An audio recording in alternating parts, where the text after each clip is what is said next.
चीन हमारा पड़ोसी नहीं था 47 में, तिब्बत हमारा पड़ोसी था। तिब्बत चीन का है कोई मानने को तैयार नहीं था, मगर बांडुंग कॉन्फ्रेंस में जाके आपने मनवा दिया और उसके बाद तिब्बत ही नहीं, वो तो एक्साई चीन तक आ गया। तो जो गलती है वह भी मानना होगा।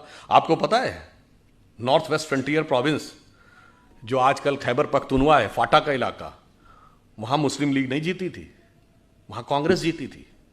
खान अब्दुल गफ्फार खान मिलना ही नहीं चाहते थे पाकिस्तान से, और उस समय यह स्टैंड लिया गया कि कोई लैंड रूट नहीं तो हम कैसे जुड़ जाएं। ईस्ट और वेस्ट पाकिस्तान 2000 किलोमीटर दूर होकर एक देश हो सकते थे, हम वो नॉर्थ वेस्ट फ्रंटियर प्रोविंस हमारा हिस्सा नहीं हो सकता था। और जब हमने मना कर दिया तो खान अब्दुल गफ्फार खान का यह स्टेटमेंट है कि आपने हमको भेड़ियों के हाथों में छोड़ दिया है।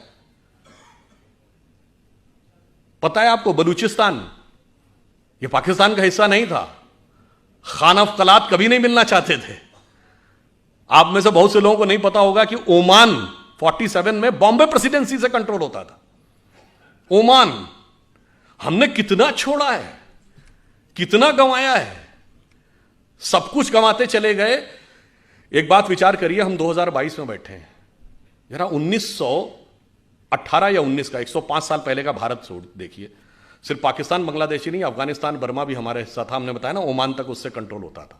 तब तक ना तिब्बत चीन का हिस्सा था, ना शेंगेन चीन का हिस्सा था, सोवियत संघ का गठन नहीं हुआ था। तो हम सबसे बड़े देश थे। An entire China was Buddhist, considering Hindu and Buddhism as a one family religion. We were the biggest religion on earth and we were the biggest country on earth.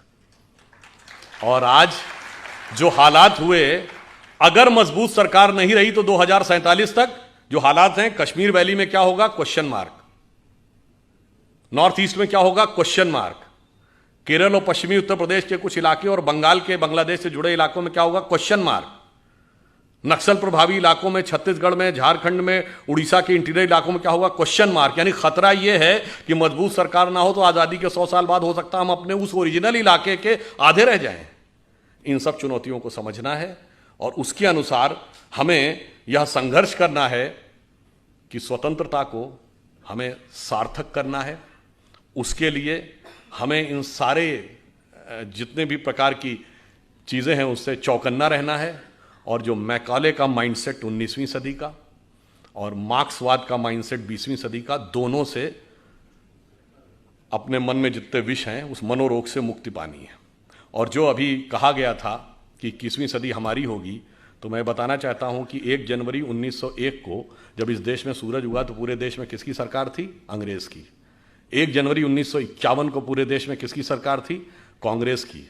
और 1 जनवरी सन 2001 को जब 21वीं सदी के सूरज की पहली किरण इस देश की धरती पर गिरी तो इस देश में किसकी सरकार थी, अटल जी के नेतृत्व में भाजपा की। अगले दशक में मोदी जी के नेतृत्व में स्पष्ट बहुमत की। मतलब बहुत साफ है नियति का संकेत कि 19वीं सदी अंग्रेज की थी, 20वीं सदी कांग्रेस की थी, 21वीं सदी भारतीय जनता पार्टी की।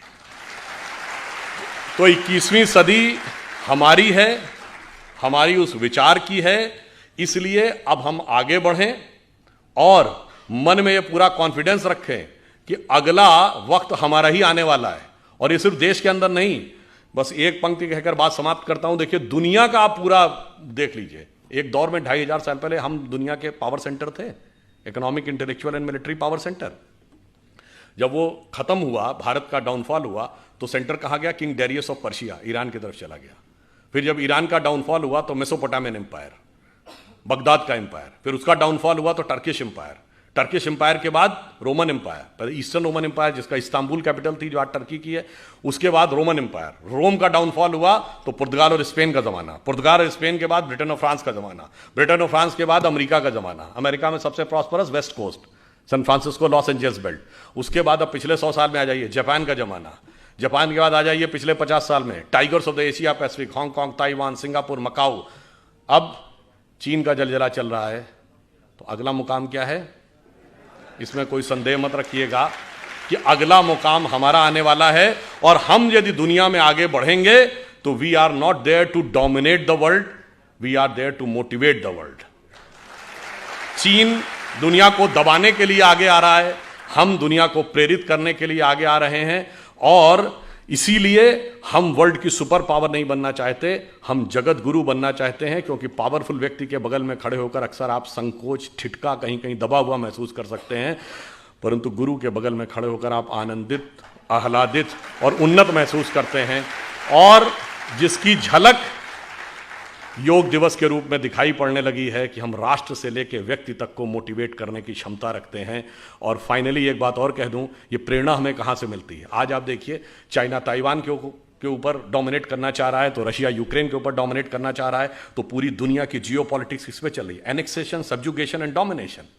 यानी या तो कंट्री को मिला लो, पिछले 100 सालों में हुआ ना, या फिर सब्जुगेट कर लो, उसको किसी ट्रीटी का हिस्सा बना लो, यानी इनडायरेक्टली अपना शासन कर लो, या डोमिनेट कर लो, एक कॉन्ट्रैक्ट कर लो ताकि वो सरकार वहीं रहे मगर वो आपका कंट्रोल रहे। परंतु हम इन तीनों में से किसी में विश्वास नहीं करते। क्यों?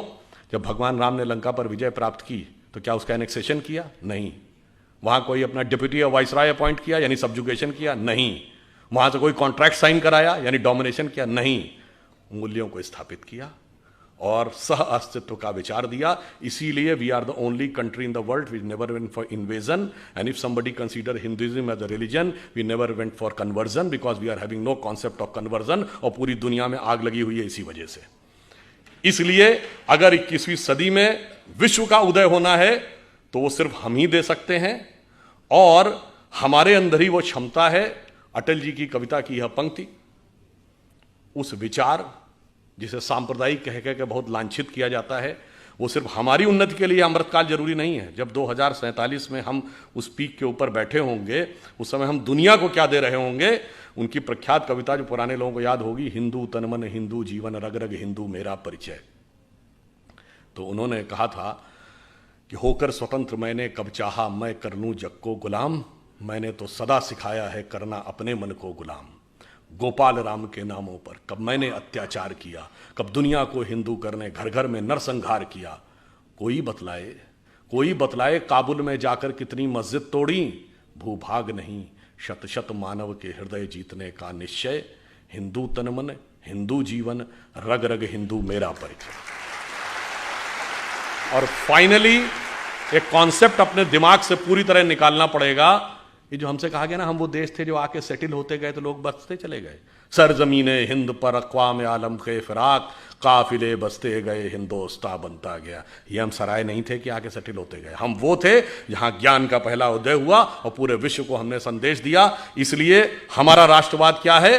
हिमालय के आंगन में प्रथम उसे किरणों का दे उपहार, उषा ने हंस अभिनंदन किया और पहनाया हीरक हार।